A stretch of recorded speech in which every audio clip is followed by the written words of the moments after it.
I have studied enough control systems to recognize when they transition from functional to obsolete. Control mechanisms do not fail suddenly or dramatically. They become obsolete gradually, then all at once, when the conditions that made them effective no longer exist, when the leverage they depended on disappears, when the alternatives they were designed to prevent become operational, when the subjects of control discover they no longer need the controller's permission to prosper. What Mark Carney deployed between 2025 and the present was not merely capital expenditure at unprecedented scale. What he deployed was a comprehensive strategy explicitly designed to render American control over Canadian policy obsolete, not to reduce American influence or negotiate better terms within American-dominated systems, but to make American control mechanisms functionally irrelevant by systematically eliminating every dependency those mechanisms relied upon. I want to be precise about what obsolescence means in this context because the distinction matters. A control system that is defeated can potentially be rebuilt or reimposed. A control system that becomes obsolete cannot be restored because the conditions that made it functional no longer exist. American control over Canadian policy for 80 years depended on a specific configuration of dependencies. Canadian markets needed American buyers. Canadian exports required American infrastructure. Canadian trade utilized American financial systems. Canadian resources served American industrial requirements. These dependencies gave the United States veto power over Canadian strategic choices. The $1.2 trillion sovereignty strategy did not attack American control directly. It made American control obsolete by systematically constructing alternatives that eliminated every dependency American leverage had relied upon. When dependencies disappear, control mechanisms stop functioning regardless of how much power the controller theoretically possesses. The lever stops working when there is nothing left to leverage. This distinction between defeating control and rendering it obsolete explains why what Carney accomplished is historically unprecedented and strategically irreversible. Throughout the post-war era, nations that attempted to escape American economic dominance typically did so through confrontation. They nationalized American assets, expelled American companies, defaulted on American debt, or aligned with rival powers. These confrontational approaches allowed the United States to frame independence movements as hostile acts, justifying economic retaliation, diplomatic isolation, or even military intervention. Carney's strategy was different. He made no hostile moves against American interests. He expelled no American companies. He defaulted on no American obligations. He simply built alternatives. When American tariffs classified Canadian steel and aluminum as national security threats, Carney did not retaliate symmetrically. He used the tariffs as political justification for investing $1.2 trillion in infrastructure and relationships that would make Canadian prosperity independent of American approval. By the time American strategists recognized what was happening, the strategy was already operational and irreversible. The architecture of the strategy consisted of 3 integrated components, each designed to eliminate a specific dimension of American control. The first component allocated $340 billion to construction of east-west trade corridors that would allow Canadian goods to reach global markets without transiting American territory or utilizing American infrastructure. For 80 years, Canadian trade had been structured around north-south flows because no alternatives existed. Resources moved south to American processors. Finished goods moved north to Canadian consumers. This pattern was not economically optimal. It was the result of deliberate infrastructure choices that channeled Canadian trade through American systems. Rail lines ran north-south. Ports were optimized for American destinations. Customs systems were integrated with American frameworks. Regulatory standards were harmonized with American requirements. This infrastructure configuration was not accidental. It was designed to ensure that Canadian economic activity would naturally flow through American-controlled channels, giving the United States visibility into and leverage over Canadian trade. Attempting to bypass these channels was technically possible, but economically prohibitive, which meant Canadian businesses had no realistic alternative to American markets. $340 billion systematically eliminated this infrastructure barrier. Pacific port capacity in Vancouver and Prince Rupert was expanded to handle dramatically increased Asian trade. Atlantic port development in Halifax created European trade infrastructure that did not require passage through waters, where American power could interdict shipping. Rail infrastructure across the country was upgraded to eliminate bottlenecks that had made transcontinental Canadian shipping uneconomical. Most significantly, regulatory frameworks and customs systems were harmonized with European and Asian standards rather than exclusively American standards. The psychological impact extended beyond the direct economic effects. For the first time, Canadian businesses could credibly threaten American buyers that if terms became unacceptable, Asian and European alternatives existed. This threat had been empty rhetoric for 80 years because the infrastructure to operationalize it did not exist. Now it did. American buyers who had treated Canadian suppliers as captive dependencies discovered those suppliers now had genuine alternatives. The negotiating dynamic fundamentally transformed. But infrastructure alone was insufficient to render American control obsolete. The second component addressed the resource dependency that had kept Canada locked into colonial economic relationships. $280 billion funded critical minerals processing and advanced manufacturing capacity that would allow Canada to capture full value from resource extraction, rather than exporting raw materials at minimal profit margins. Canada possesses extraordinary mineral wealth. Uranium essential for nuclear power, lithium and cobalt critical for battery production, nickel required for stainless steel and electronics, rare earth elements necessary for advanced technology, potash indispensable for agricultural productivity. For 80 years, Canadian strategy had been to extract these resources and export them in raw form to American processors, then import finished products at premium prices. This pattern guaranteed American value capture, while ensuring Canadian dependence on American industrial capacity. American control depended on maintaining this pattern. As long as Canada remained a raw resource exporter, Canadian prosperity required access to American processing capacity in American markets. Canada could not threaten to withhold resources because doing so would devastate the Canadian economy more than the American economy. The threat was not credible, which meant the leverage was entirely American. $280 billion eliminated this asymmetry by funding domestic processing facilities across the full value chain from extraction through finished products. Lithium processing plants in Ontario meant Canadian lithium would power Canadian battery production rather than enriching American manufacturers. Rare earth element refineries in Quebec eliminated dependence on American processors for materials essential to electronics and renewable energy. Uranium enrichment facilities ensured Canadian nuclear fuel could serve both domestic reactors and international customers without American intermediation. The strategic transformation was profound. Canada was no longer a resource colony exporting raw materials. Canada became an industrial power controlling full value chains for critical resources. When you control processing and manufacturing, resource withholding becomes a credible threat. American buyers who had taken Canadian resource access for granted discovered they now competed with Asian and European buyers for Canadian processed materials. The balance of leverage inverted completely, but the third component represented the most audacious dimension of Carney's strategy. $180 billion committed to the Arctic Gateway Initiative centered on Churchill Port accomplished something American strategists had assumed was impossible. It eliminated Canadian geographic dependence on American goodwill for access to global markets. For 80 years, Canadian trade with Europe and Asia had required either transit through American waters or passage through the Panama Canal, which American power could theoretically control or close to Canadian shipping. This geographic reality gave the United States ultimate veto power over Canadian trade. No matter what alternatives Canada built, American geographic position meant Canadian access to major markets depended on American permission. This was considered an immutable fact of North American geography. Climate change invalidated that assumption by progressively opening Arctic shipping routes. Churchill, a remote port in Manitoba that had been dismissed as economically irrelevant for decades, suddenly became the only deepwater Arctic port in North America, with direct rail connection to continental markets. A cargo ship traveling from Hamburg to Winnipeg saves 6,400 kilometers using Arctic routes through Churchill rather than traditional routes. 12 days of reduced transit time, $620,000 in fuel savings per voyage. These are not marginal improvements. These are transformative competitive advantages.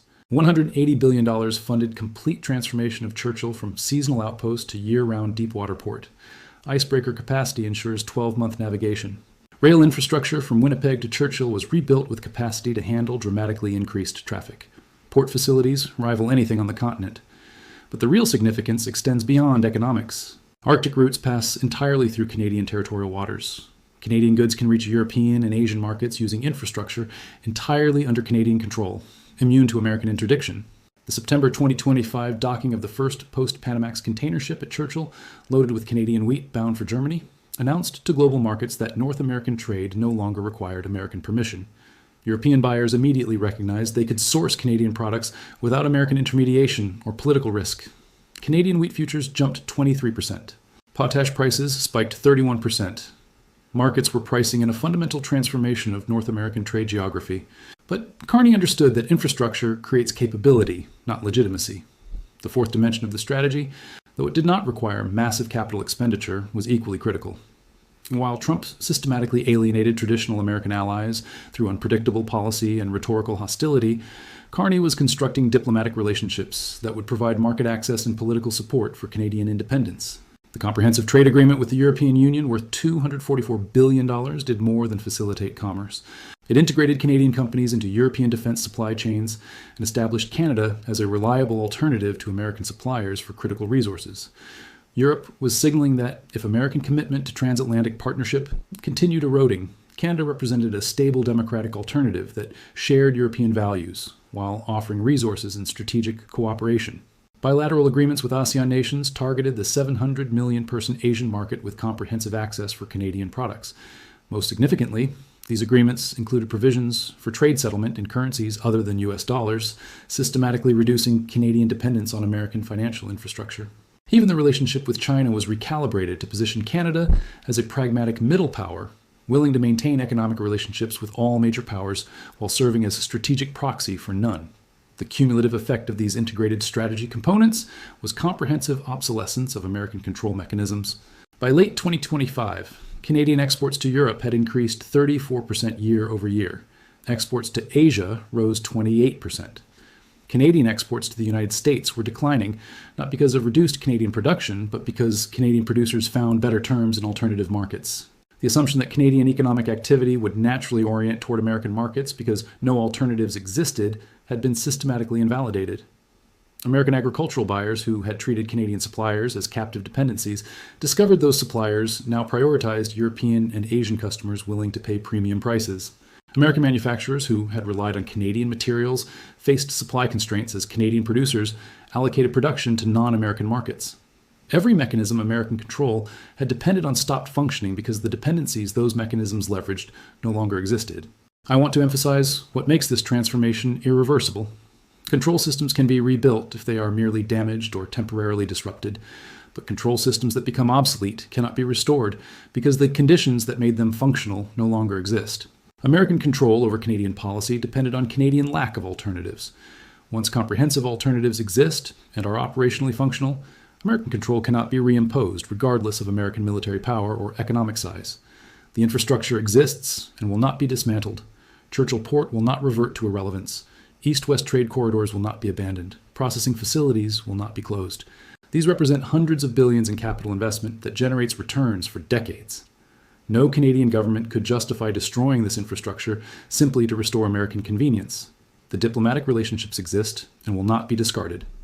European companies that spent years integrating Canadian suppliers into their supply chains will not abandon those relationships because American policy becomes more accommodating. Asian buyers who secured long-term contracts for Canadian resources will not terminate those agreements because Washington offers concessions. Once established, trade relationships possess enormous inertia. Most critically, the psychological transformation exists and cannot be reversed. Canadian businesses that discovered they could prosper without American approval will not voluntarily return to dependence. Canadian citizens who participated in the boycott and learned that avoiding American products did not reduce quality of life will not forget that lesson. Canadian policymakers who built successful relationships outside American systems will not conclude that American approval is necessary for international legitimacy. This psychological shift, more than any infrastructure or diplomatic agreement, is what makes American control obsolete rather than merely reduced. Control requires the controlled party to believe they have no alternative. Once they discover alternatives exist and function successfully, control becomes impossible to maintain regardless of the controller's theoretical power. The timing of this transformation reveals Carney's strategic sophistication. By launching the program immediately after Trump's tariff announcement, he ensured maximum political support for enormous expenditure. By targeting key infrastructure completion before the USMCA review in mid-2026, he guaranteed Canada would negotiate from genuine independence rather than desperate dependence. By maintaining rhetorical commitment to partnership while systematically building alternatives, he prevented American retaliation while eliminating American leverage. American negotiators arriving at the USMCA review discovered they faced a completely transformed situation. The assumption that Canada needed American market access more than the United States needed Canadian resources, those had become obsolete. Canadian businesses had alternative customers. Canadian exporters controlled alternative infrastructure. Canadian trade utilized alternative financial mechanisms. The leverage American negotiators had taken for granted for 80 years no longer existed because the dependencies that leverage had relied upon had been systematically eliminated. The corporate testimony before Congress documented the inversion of power. Ford cited $1.4 billion in losses from Canadian supply disruptions. GM closed Michigan plants due to Canadian component costs. The American Trucking Association called tariff policy economically suicidal. When your corporate sector publicly contradicts your trade strategy because they depend on the relationship more than the other party does, control has become obsolete. But obsolescence operates at deeper levels than policy or economics. What became obsolete was the entire conceptual framework that had structured North American relations since 1944. The framework assumed geographic proximity guaranteed Canadian dependence on American goodwill. It assumed shared borders meant aligned interests. It assumed economic integration created permanent subordination. Every assumption has been systematically invalidated. Geographic proximity no longer guarantees dependence when Arctic routes provide alternatives to American-controlled shipping lanes. Shared borders no longer ensure alignment when Canadian trade increasingly orients toward European and Asian markets, accessible without crossing American territory. Economic integration no longer creates subordination when integration occurs on terms of equality rather than hierarchy. The framework that made American control functional for 80 years has become obsolete, and frameworks, once obsolete, cannot be restored through policy adjustment or diplomatic pressure. They must be completely reconceptualized or abandoned. The relationship between Canada and the United States will continue because both nations benefit from trade and cooperation. But the relationship will occur within a completely different framework than has existed since Bretton Woods. That new framework positions Canada and the United States as sovereign equals with independent capabilities rather than hegemon and subordinate. Canadian strategic choices will be determined by Canadian assessment of Canadian interests, rather than by anticipation of American approval or fear of American retaliation. This does not make the relationship hostile. It makes the relationship voluntary rather than coercive. What $1.2 trillion purchased was not merely infrastructure or diplomatic agreements or processing capacity. What it purchased was comprehensive obsolescence of American control over Canadian policy. Every mechanism that had given the United States veto power over Canadian strategic choices stopped functioning because the dependencies those mechanisms relied upon no longer exist. I have studied imperial transitions long enough to recognize that control systems become obsolete, not when they are defeated, but when they become irrelevant. American military power has not been defeated. American economic size has not diminished, but American control over Canadian policy has become obsolete because Canada no longer needs American approval to prosper. That transformation, from control to irrelevance, is what strategic capital deployment achieved. History will record this not as the defeat of American power, but as the obsolescence of a specific control framework that had functioned for 8 decades. Once alternatives exist, control mechanisms stop working, regardless of how powerful the controller theoretically remains. The strategy succeeded not by confronting American power, but by making American power irrelevant to Canadian prosperity. By the time most people understand what occurred, the framework will already be completely obsolete. The infrastructure will be operational. The relationships will be established. The psychological transformation will be complete.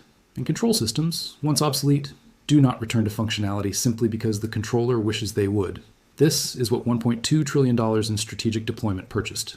Not victory over American power, but liberation from American control through comprehensive obsolescence of every mechanism that control had depended upon. The grip has not been broken. The grip has become irrelevant, and irrelevance, unlike defeat, is permanent.